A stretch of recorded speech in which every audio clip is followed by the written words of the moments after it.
L'Opéra Grand Avignon lance sa saison en partenariat avec le festival de musique baroque Assis et Galatae, une œuvre de Handel.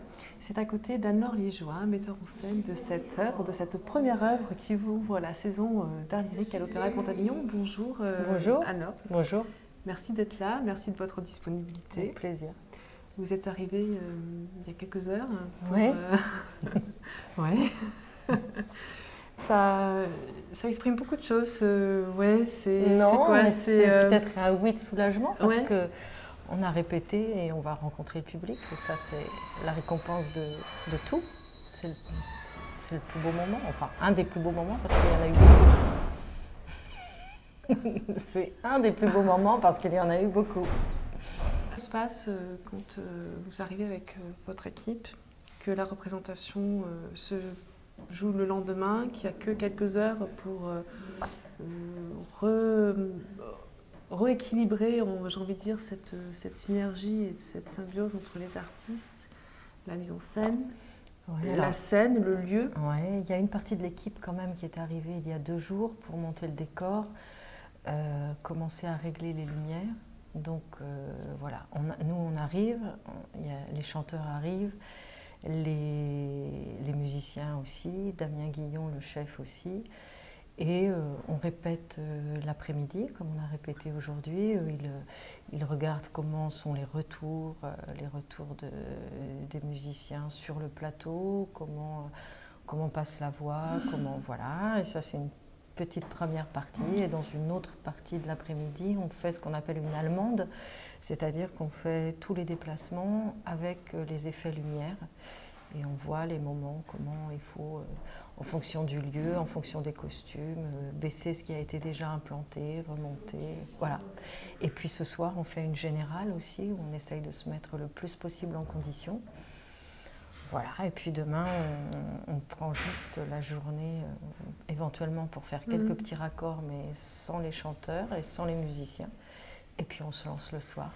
C'est le rythme régulier lorsqu'il y a des créations et des changements de lieu, quand vous arrivez comme ça, ces petits raccords, ces repères, c'est ce qui se crée régulièrement? Oui, c'est-à-dire qu'on arrive toujours, au mieux, on arrive la veille pour être reposé, sinon on arrive...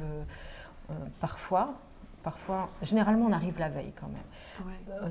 Dans le pire des cas, on arrive le jour même, on a l'après-midi 2 heures de raccord.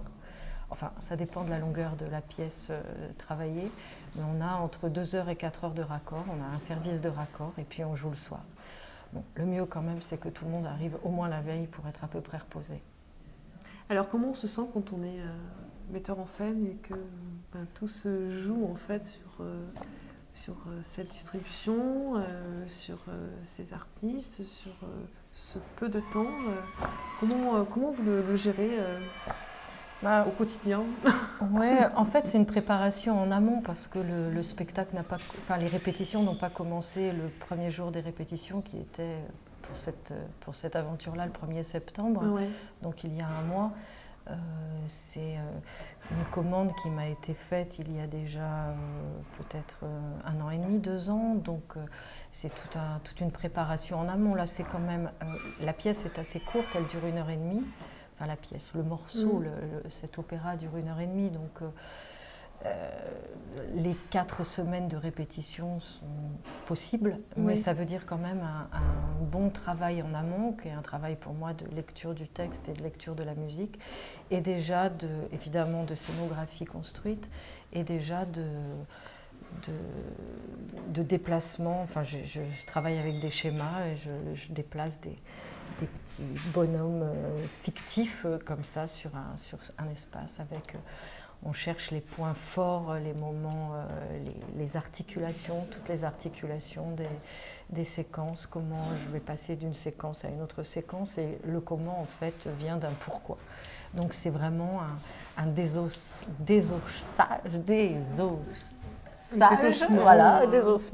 de l'ensemble. Ouais. Voilà, donc c'est du travail en amont. Et puis après, Après, c'est la découverte, parce que là, moi, je travaille avec des comédiens, avec des gens que je connais bien. Généralement, dans les distributions, il y a au moins tout un noyau de camarades de jeu depuis, pour certains, 20 ans. Là, c'est un peu une découverte. Donc après, c'est une alchimie et puis on essaye, ça se cultive. C'est-à-dire que c'est, dans mon métier, il y a une partie d'ambiance, de création d'ambiance, de bons rapports. Là, on a quand même sur Assis et Galatée des histoires d'amour, des histoires violentes. Donc voilà, il faut être bien ensemble. Donc il y a aussi je sais pas, un rôle de, comment on pourrait dire, je vais dire de chef-taille, mais Oui, c'est pas mais ça. c'est Mais voilà, un rôle je sais pas, de mise en condition, de mise en condition, de vivre ensemble.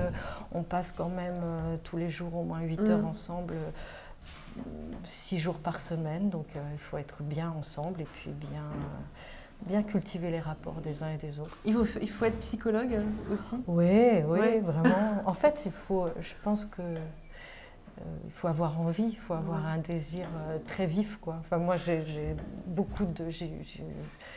un plaisir intense à faire cet Assis et Galatée. Et c'est le communiquer ce plaisir, ce désir de créer ensemble un moment entre parenthèses dans ce monde. C'est plus que de la direction d'acteur, la mise en scène, c'est de la direction d'acteur. Oui, mais ça va au-delà aussi. Ça va au-delà, c'est de la direction humaine. Enfin, c'est savoir cultiver le désir chez chacun. Alors parlez-nous de cette œuvre en quelques mots. On est dans un monde irréel. Oui, alors en fait, au début, parce que moi je travaille beaucoup à partir d'images, je fais les scénographies de mes spectacles, donc c'est un peu un film que je me raconte. Et une des premières choses, c'était de se dire, on est en 2015, on vit dans ce monde-là. Les costumes sont nos costumes, enfin voilà, on vit dans nos vêtements. Handel écrit au XVIIIe siècle. Handel part d'un mythe de l'Antiquité, d'Ovide. Donc on se dit à quel endroit, quelle va être la couleur de l'ensemble. Moi j'ai choisi de travailler et de m'appuyer sur Handel, de ne pas m'appuyer sur Ovide, de m'appuyer forcément sur nous parce qu'on travaille avec ce qu'on est. Donc la première couleur, c'était le XVIIIe siècle. Le XVIIIe siècle, après, c'est tout ce qui peut arriver comme image. J'aime bien aussi travailler à partir de la peinture. Donc il y avait Fragonard, Watteau, il y avait le film de Coppola, Marie-Antoinette. J'étais chargée de toutes ces images-là. Donc ça, c'est le point de départ, ces images, ces couleurs.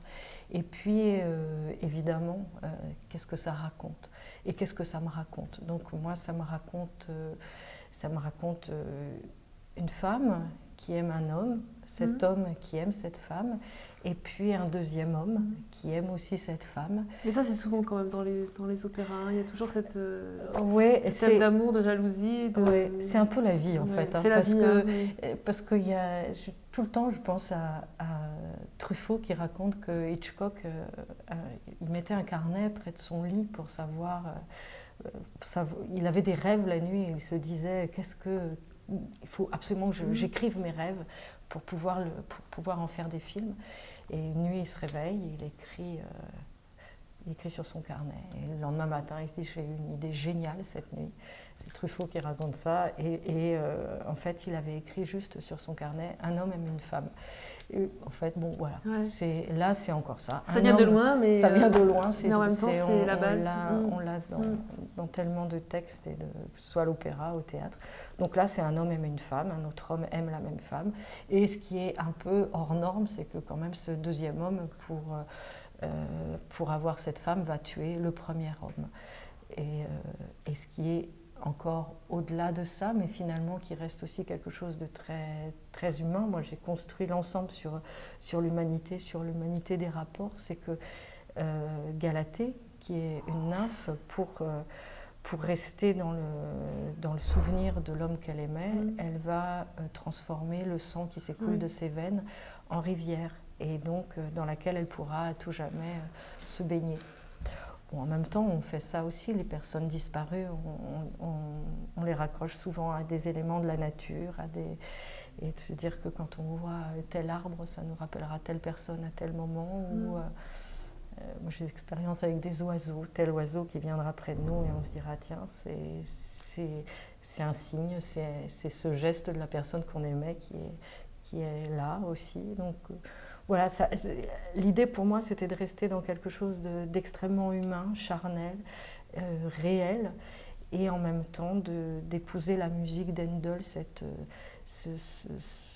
cette magnificence, ce baroque et cette époque du XVIIIe siècle, avec, en se souvenant de Choderlos de Laclos, de Crébillon, de ces corps magnifiés et en même temps totalement libres. Enfin, je pense à Fragonard et à ces bergères dénudées qui ont l'air de tout à fait s'amuser, qui perdent pour certaines leurs chaussures sur des balançoires avec des hommes un peu en contrebas en train de regarder comment ça se passe sous la robe quand le vent glisse sous la robe sur le mouvement de la balançoire. Enfin, voilà, c'est partir de...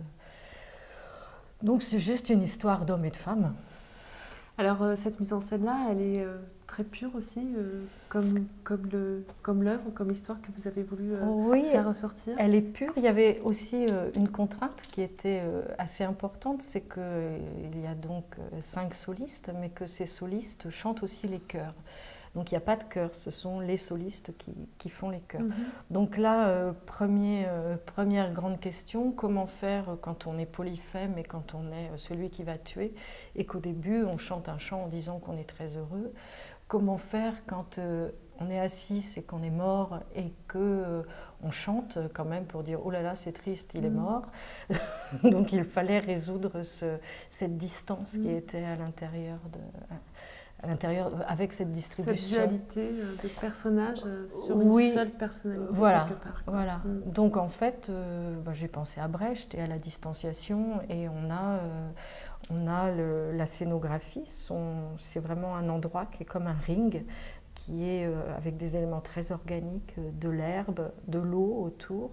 Et puis autour de ce ring d'herbe et d'eau, il y a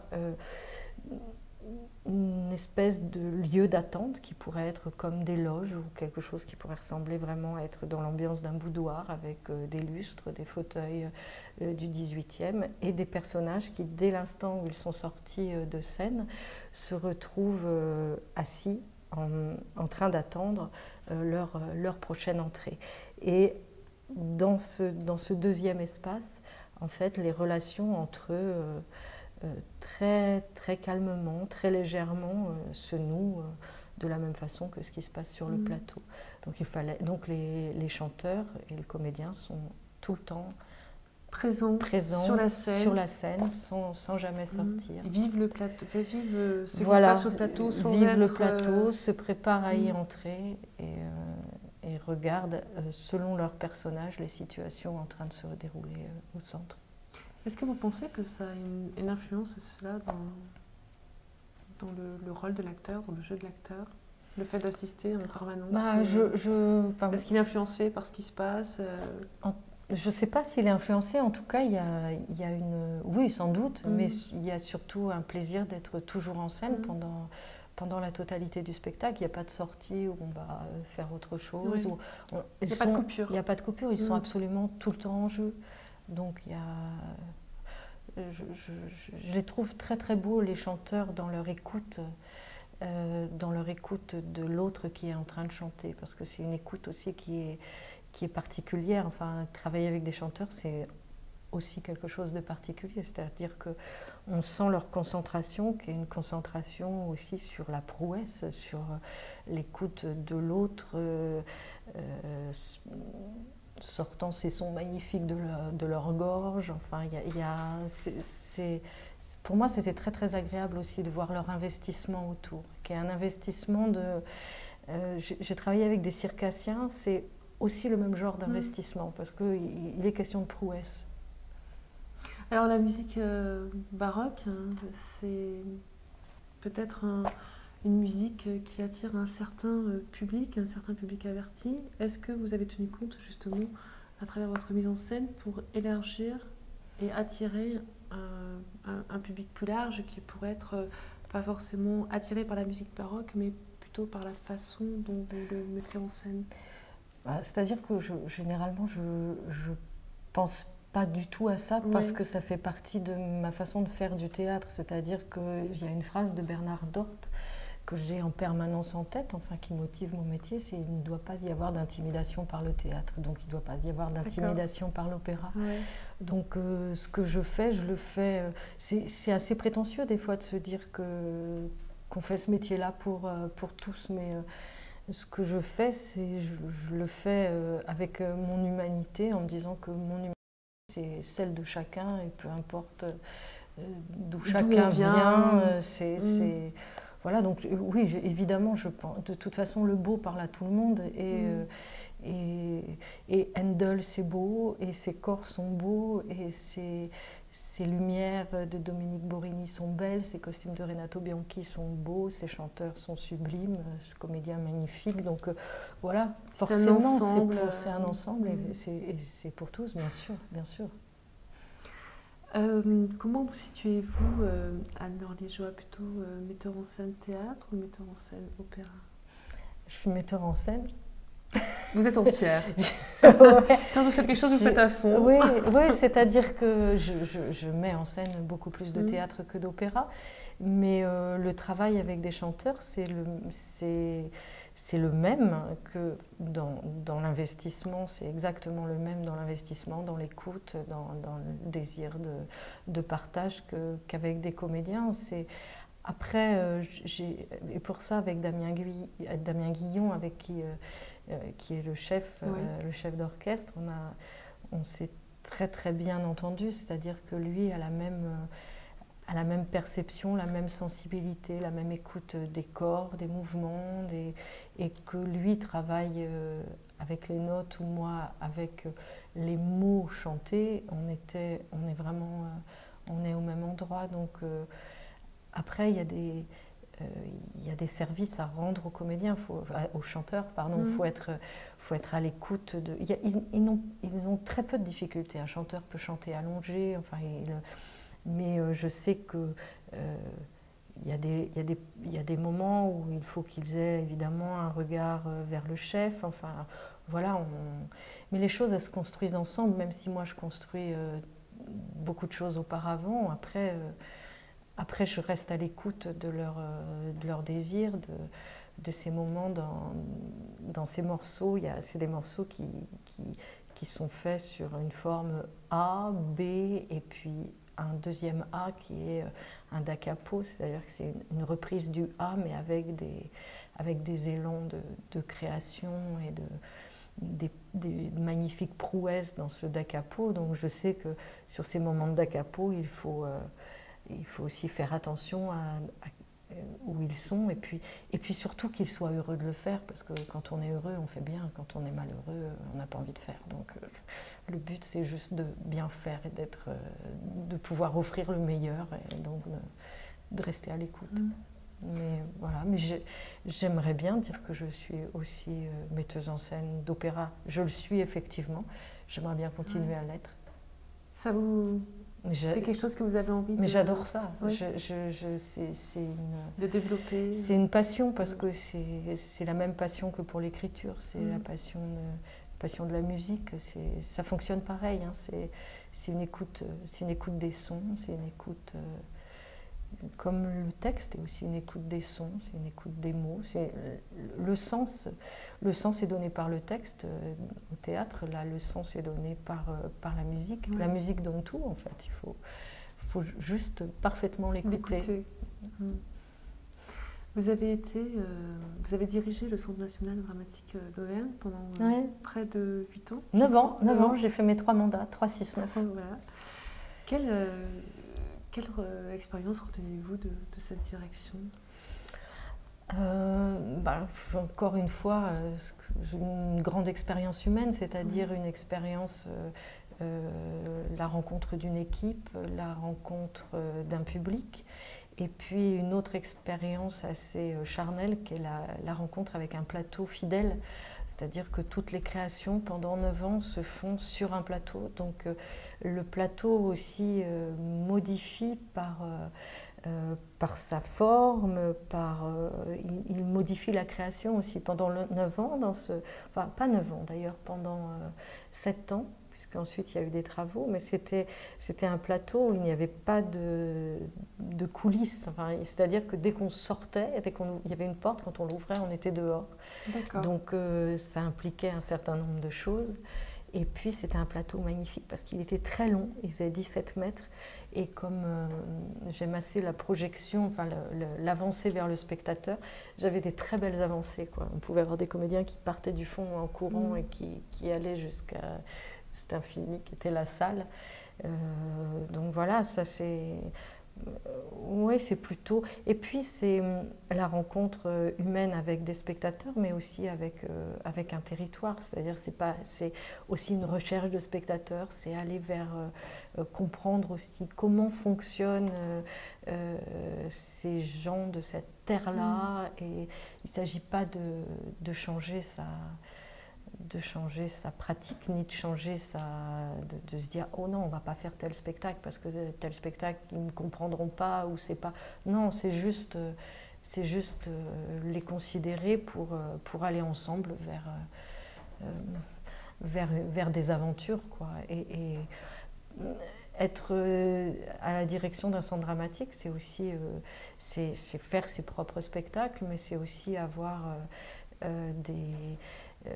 inviter des artistes, donc savoir avec quel artiste va proposer des choses qui vont être intéressantes à cet endroit-là, à ce moment-là.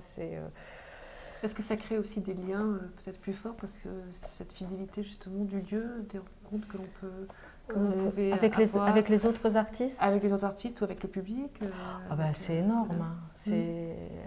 Là, il s'est passé que cette création du centre, c'est une production du Centre lyrique d'Auvergne, on l'a répétée non pas à Clermont-Ferrand, parce que là où il y a l'opéra, mais à Montluçon précisément. Donc, du coup, j'ai retrouvé des spectateurs qui venaient, qui passaient voir les répétitions.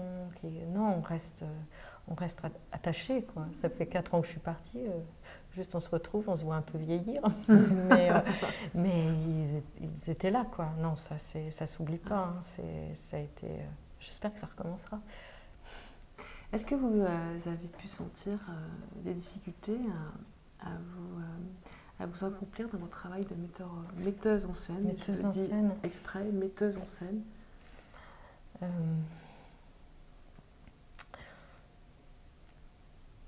Au bout du compte, non. Non, parce que j'ai eu, je sais pas, j'ai eu une chance. Hein. Je suis très heureuse dans mon métier. J'ai toujours eu les moyens de le faire. Au début, par exemple, de votre expérience début de metteuse en scène? Non, parce que j'ai commencé il y a 22 ans. Alors, c'était peut-être pas, le monde n'était peut-être pas ce qu'il est aujourd'hui, mais j'ai commencé il y a 22 ans avec des copains. On se lançait dans des aventures complètement dingues. Et puis, tranquillement, les choses se sont passées. Il y a eu un moment qui a été un moment assez fort, qui a été le moment du spectacle Embouteillage, qui était un spectacle avec 50 comédiens, 35 voitures, qui était un spectacle qui était parfois identifié rue. En fait, on allait, les lieux dans lesquels on allait, c'était la forêt de Sarrebruck, les montagnes de Grenoble. Donc ça, c'était un moment un peu fou, mais j'ai toujours eu... En fait, j'ai toujours réussi à avoir les moyens. Alors peut-être qu'on trouve... on a les moyens que l'on se donne, enfin, voilà. Mais non, après, en tant que femme, je peux... Oui, c'est quelque chose qui se vit. De toute façon, je suis une femme, et une femme dans le monde, On sait bien qu'il y a beaucoup plus de preuves à faire parfois que pour des hommes. En fait, surtout, je ne peux pas en vouloir aux hommes de ça, c'est qu'on va vers ceux qui nous ressemblent et que comme ils sont plus nombreux, ils vont plus les uns vers les autres et que moi, il a fallu que je bataille un peu plus, parfois. Et voilà, maintenant je pense qu'il y a encore énormément de progrès à faire, que la SACD vient de sortir un bilan sur le nombre de femmes programmées, le nombre d'auteurs féminins, voilà, c'est juste combien de filles se présentent au concours des conservatoires, combien de garçons se présentent. Il y a autant de places pour les uns que pour les autres. Il y a 5 fois, 10 fois plus de filles que de garçons qui se présentent. Donc bon voilà, il faut que les auteurs contemporains écrivent aussi, pensent que les filles ont besoin de jouer aussi. Il faut que... Bon, voilà, on n'en est pas sorti. Mais bon, j'ai un naturel plutôt joyeux. Maintenant, c'est vrai qu'il y a des fois, je râle un peu. Merci Anne-Laure Liégeois. Merci à vous. Merci. Merci.